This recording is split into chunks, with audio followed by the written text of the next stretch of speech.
Hello दोस्तों, नमस्कार। कैसे हैं आप सभी? स्वागत है आप सभी का एसएसजी गुरुकुल के ऑफिशियल यूट्यूब चैनल पर।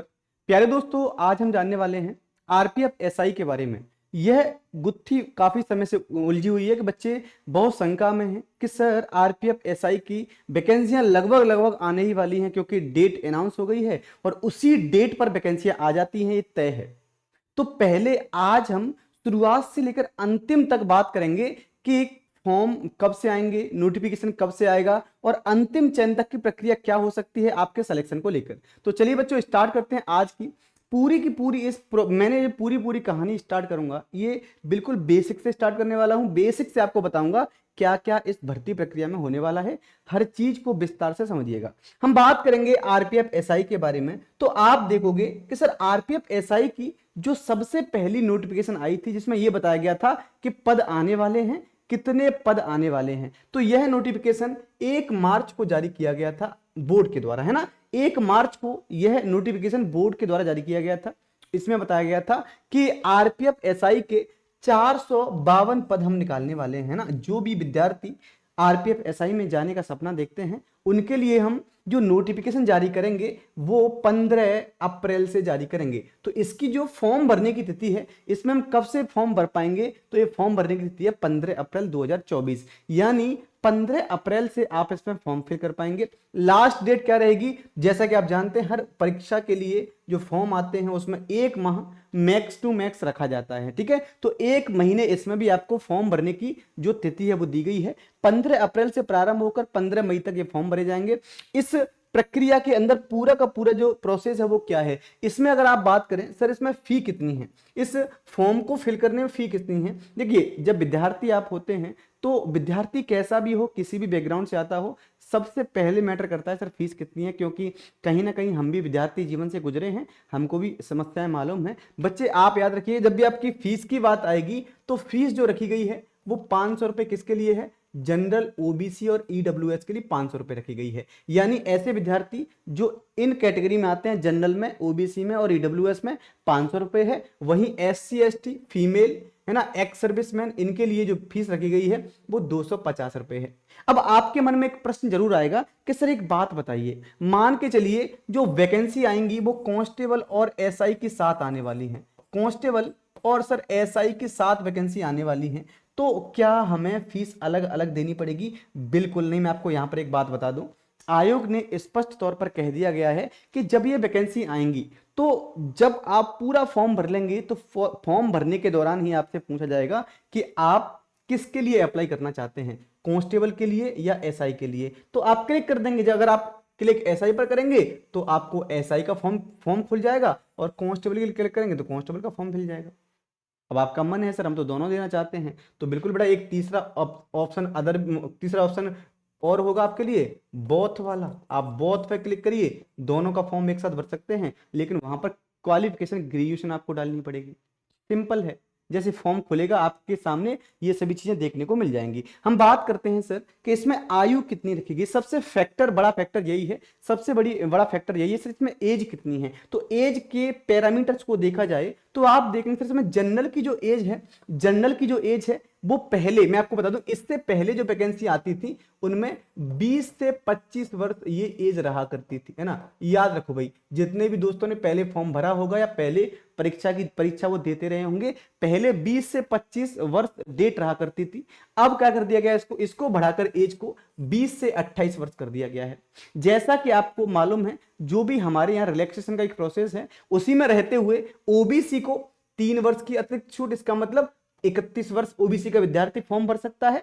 वहीं एससी और एसटी की बात करें तो इसमें 5 वर्ष की अतिरिक्त छूट के साथ एससी और एसटी कैटेगरी का विद्यार्थी जो होगा वो 33 वर्ष तक फॉर्म भर सकता है। सर इसके अंतर्गत जो एज काउंट है, एज काउंट कब से होनी है, तो 1 जुलाई 2024 को, 1 जुलाई 2024 को जो आपकी उम्र है, 1 जुलाई 2024 को जो आपकी उम्र है वो 20 वर्ष कंप्लीट हो जानी चाहिए भाई, है ना। 20 वर्ष के अगर आप हो गए हैं 1 जुलाई 2024 को, यानी 1/7/2024 को, तो निश्चित तौर पर आप इस फॉर्म को फिल कर सकते हैं, बड़ी आसानी से कर सकते हैं, कोई भी दिक्कत समस्या नहीं है। ठीक है, चलिए हम बात करते हैं सर, इसका जो योग्यता रखी गई है, जो योग्यता होती है, क्वालिफिकेशन होती है, वो क्या होती है? तो क्वालिफिकेशन में आप जानते हैं बच्चे कि आप किसी भी विश्वविद्यालय से, भारत के किसी भी विश्वविद्यालय से आप किसी भी स्ट्रीम में ग्रेजुएशन होनी चाहिए, बस है ना, किसी भी स्ट्रीम में आप ग्रेजुएट होनी चाहिए या बैचलर होनी चाहिए।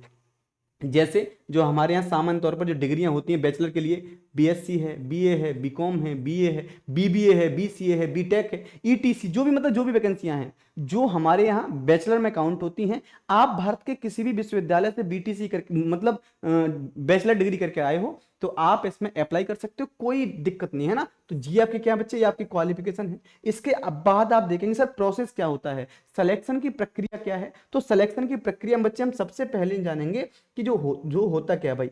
सबसे पहले आप देखोगे कि सर हमारे यहाँ जो है ना, सबसे पहले होगा सीबीटी। सीबीटी क्या होता है? कंप्यूटर बेस्ड टेस्ट होता है। सीबीटी का मतलब होता है कंप्यूटर बेस्ड टेस्ट होगा, यानी इसमें आपको पहले परीक्षा से गुजरना पड़ेगा, पहले आपकी परीक्षा होनी है। उसके बाद फिजिकल एफिशिएंसी टेस्ट होगा, है ना, फिजिकल एफिशिएंसी टेस्ट होगा, है ना, फिजिकल एफिशिएंसी टेस्ट देंगे आप लोग। उसके बाद पीएमटी फिजिकल मेजरमेंट टेस्ट देंगे आपको, हाइट चेस्ट क्या है ना, मेडिकल है, मेडिकल होगा। उसके बाद आपका डॉक्यूमेंट वेरिफिकेशन होगा ना, डॉक्यूमेंट वेरिफिकेशन। और डॉक्यूमेंट सामान्यतः आजकल जो स्टार्ट हो गया है ना, डॉक्यूमेंट वेरिफिकेशन के समय आपका मेडिकल हो जाता है ना, डॉक्यूमेंट वेरिफिकेशन के टाइम ही आपका मेडिकल हो जाता है। तो ये चीजें आप एक जैसी मान सकते हो, चाहे मेडिकल कह लो चाहे डीबी कह लो। तो ये आपका सिलेक्शन का प्रोसेस है। आगे जानेंगे कि किस प्रकार की चीजें इसमें होने वाली हैं। आप बात करें सर सीबीटी की, कंप्यूटर बेस्ड टेस्ट जो होगा उसमें टोटल क्वेश्चन कितने आएंगे? एसआई के लिए 120 क्वेश्चन है ना, एसआई के लिए जो प्रश्न आने वाले हैं 120 क्वेश्चन आएंगे। अगर टोटल मार्क्स की बात करें तो एक प्रश्न 1 मार्क्स का है, तो टोटल मार्क्स भी 120 ही है। सर इसमें समय कितना मिलेगा? तो 90 मिनट के अंदर, 90 मिनट में आपको ये पेपर सॉल्व करना पड़ेगा। एक टास्क भी है, और ज्यादा टास्क हम कह नहीं सकते हैं, टास्क इसलिए नहीं क्योंकि 120 में से जो 50 क्वेश्चन आएंगे वो जनरल अवेयरनेस के आएंगे। 50 क्वेश्चन का मतलब ये है अगर आप पे आता है तो जल्दी से कर जाएंगे, नहीं आता है तो सोचने की जरूरत भी नहीं है ना। तो ये 50 प्रश्न आपके लिए इसमें पॉजिटिव फैक्टर हो सकते हैं। लेकिन बच्चों एक बात और ध्यान रखना, इसमें जो 90 प्रश्न है ना, इसमें जो आपके 70 प्रश्न है ना, 70 प्रश्न जो है ये टास्क हैं आपके लिए, 70 प्रश्न, क्योंकि दोनों कैलकुलेशन बेस्ड हैं। रीजनिंग के भी 35 प्रश्न, मैथ के भी 35 प्रश्न, इसमें आपको कैलकुलेशन करनी पड़ेगी, बिना कैलकुलेशन के आप इनको कर नहीं सकते हैं। तो आपके लिए टाइम जो ड्यूरेशन है वो एक टास्क के रूप में हो सकता है। टाइम अगर आप मैनेजमेंट सही से कर लेंगे तो कोई दिक्कत नहीं है। अब मैंने ऐसा क्यों बोला कि एक टास्क है? टास्क इसीलिए बोला है क्योंकि बच्चों इसमें नेगेटिव मार्किंग भी तो है। अगर आप लोग एक प्रश्न गलत कर जाते हैं तो गलत प्रश्न के लिए क्या है बेटा, यहां पर आपको नेगेटिव मार्किंग है, आपको इसमें दंड दिया जाएगा। वो कितना? 1/3 का, है ना, 1/3 का। अगर आप 3 क्वेश्चन गलत कर देते हैं तो आपका जो एक सही प्रश्न है उसको काट दिया जाएगा। तो ये हमारी पूरा का पूरा एग्जाम आपकी मतलब रिटन एग्जाम है। अगर आप रिटन एग्जाम को क्वालिफाई कर जाते हैं तो उसके बाद नेक्स्ट पेज पर आएंगे आप लोग, है ना। नेक्स्ट पेज क्या होगा सर? तो इसके लिए हमारा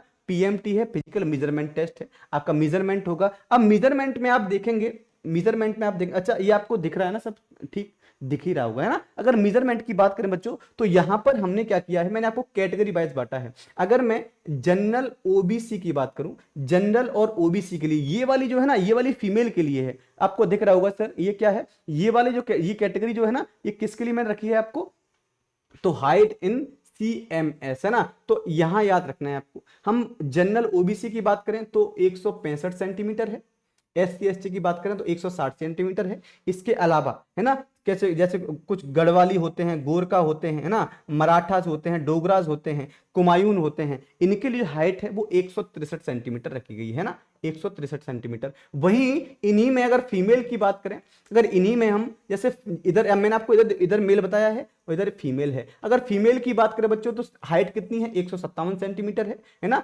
SC ST के लिए 152 सेंटीमीटर है।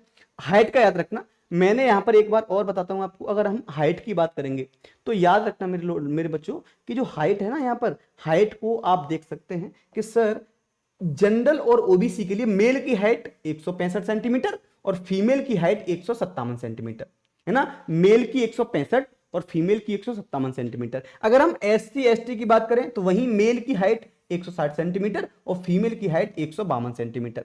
अब हमारे यहाँ कुछ अन्य कैटेगरियां हैं, जैसे आपके गढ़वाली हैं, गोरखा हैं, मराठास हैं, डोगरा हैं, है ना, क्युमायून हैं, तो इनकी हाइट अपेक्षाकृत अन्य से कम होती है। तो इसमें जो मेल कैंडिडेट है उसकी हाइट को 165 और फीमेल कैंडिडेट की हाइट को 155 रखा गया है। ये दोनों के लिए अलग अलग है। फीमेल के लिए 155 और मेल के लिए 163 सेंटीमीटर। अगर हम हाइट के अलावा चेस्ट की बात करें तो जो चेस्ट रहेगा हमारा जनरल कैटेगरी, मतलब जो आपका मेल के लिए कितना चेस्ट है भैया, 80 सेंटीमीटर है, और फुला करके 5 सेंटीमीटर फुलाव के साथ 45 सेंटीमीटर है। वहीं हम बात करें बच्चों यहां पर SC/ST के लिए तो 76.2 सेंटीमीटर है, इसमें महिला का चेस्ट नहीं होता है ना। तो फीमेल जो आपका SC/ST के लिए 76.2 सेंटीमीटर है और फुला करके 81.2 सेंटीमीटर हो जाएगा। और ये आपकी जो अन्य कैटेगरी दे रखी है, मेल के लिए 80 सेंटीमीटर फुला करके 45 सेंटीमीटर। तो ये आपका PMT है, ये मेजरमेंट टेस्ट है। इस मेजरमेंट टेस्ट होने के बाद आपका फिजिकल स्टैंडर्ड टेस्ट होगा, आपकी हाइट, जंप, रनिंग क्या रहती है वो आपका कराया जाएगा। जैसे आप कहेंगे कि सर इसमें मेल के लिए रनिंग कितनी है, तो मेल के लिए रनिंग रखी गई है 1600 मीटर है, 6 मिनट 30 सेकंड, मैंने 6.5 मिनट में मेल की रेस है। वहीं लॉन्ग जंप की बात करें 12 फीट है, हाई जंप की बात करें 3 फीट है ना, 3 फीट और 9 इंच है ना। हाई जंप 3 फीट 9 इंच है, लॉन्ग जंप 12 फीट है, और रनिंग जो है वो 1600 मीटर 6.5 मिनट में, ये मेल के लिए है। फीमेल की बात करें तो फीमेल की जो रनिंग है बेटा वो 800 मीटर है, कितने मिनट में, 4 मिनट में। लॉन्ग जंप ये 9 फीट है, और हाई जंप कितनी है, 3 फीट। तो आप इसे देख सकते हैं, महिला का अलग मैंने बताया है और पुरुष का अलग बताया है, मेल का और फीमेल का दोनों का अलग अलग होता है। हम बात करेंगे सर आगे की प्रक्रिया क्या है, हम आपके लिए क्या कर रहे हैं, यानी SSG गुरुकुल आपके लिए कर क्या रहा है, ये आप लोग समझिए बच्चों। SSG गुरुकुल की प्राथमिकता आपके लिए क्या है। सबसे पहली चीज तो बच्चे जो बच्चे शुरुआत से तैयारी करते हैं ना, जो एकदम जीरो से करते हैं, उनके लिए हमारा एकदम पेड बैच है, पेड बैच है। अब ये जो पेड बैच है, हमने सोचा यार बच्चे बहुत परेशान रहते हैं, ज्यादा पे कर नहीं पाते हैं, तो मात्र 399 रुपए में है ना, 399 रुपए में बेटा हमारा ये पेड बैच है, आप ज्वाइन कर सकते हैं। यह SI और कांस्टेबल दोनों के लिए है, मैं आपको बता दूं, SI और कांस्टेबल के लिए कांस्टेबल दोनों के लिए इतनी ही फीस है हमारे यहाँ, है ना।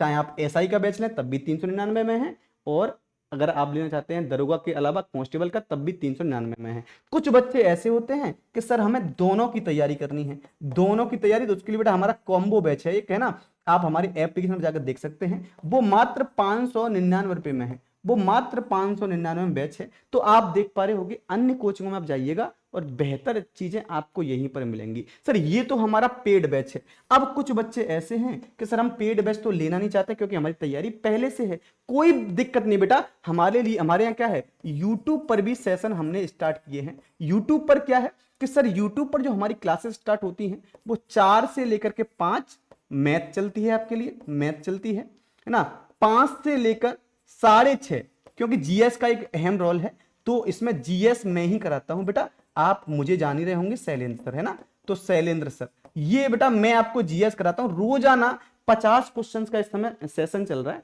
50 क्वेश्चन डेली जैसे पेपर में आते हैं, सेम टू सेम वैसा ही पैटर्न पर मैं आपको कराता हूं, हर बच्चा आके क्लास लेता भी है। अब यहाँ 6:30 से स्टार्ट होती है बेटा आपकी क्लास 7:30 तक, है ना। वो किसकी क्लास है, तो आप बोलेंगे सर वो रीजनिंग की क्लास चलती है ना, रीजनिंग की क्लास चलती है, रीजनिंग की आप बेहतर तैयारी कर सकते हैं हमारे यहाँ से।